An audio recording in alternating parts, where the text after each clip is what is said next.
L'Hospital's rule is something we can rely on when our typical method for evaluating a limit fails. It lets us find the limit of an expression that has what's called an indeterminate form.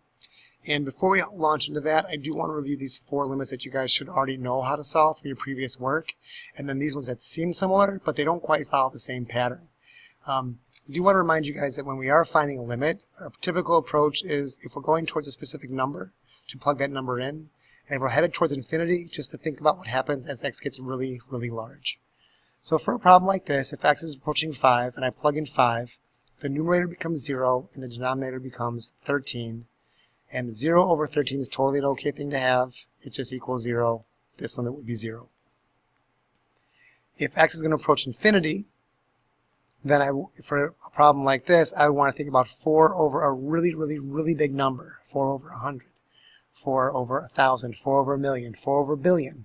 The larger this number gets, the closer and closer the entire expression gets to 0, so this limit would also be 0.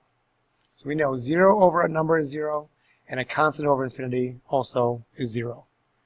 Flipping all that stuff around, if I'm approaching infinity and I think about what's happening, if x is getting really gigantic, divided by 8, still really gigantic. This limit would be infinity.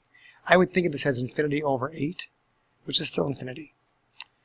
If, on the other hand, the denominator gets very, very close to 0, like if it's 9 over 0.00001, this number goes into 9 a lot of times. And the smaller I make this number, the more often it goes into 9.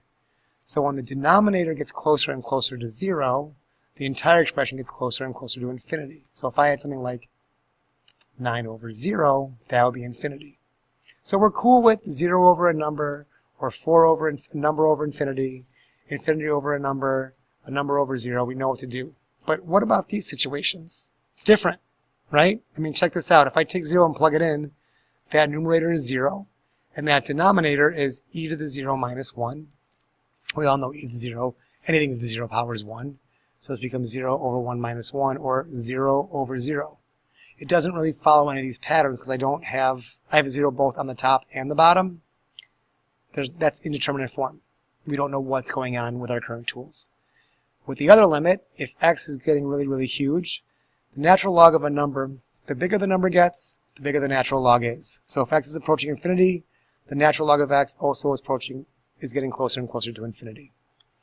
The denominator as well, if I take a large number and square it, the larger it gets, the larger its squared thing gets, it's also infinity over infinity. Again, not following any of the patterns that we know how to deal with.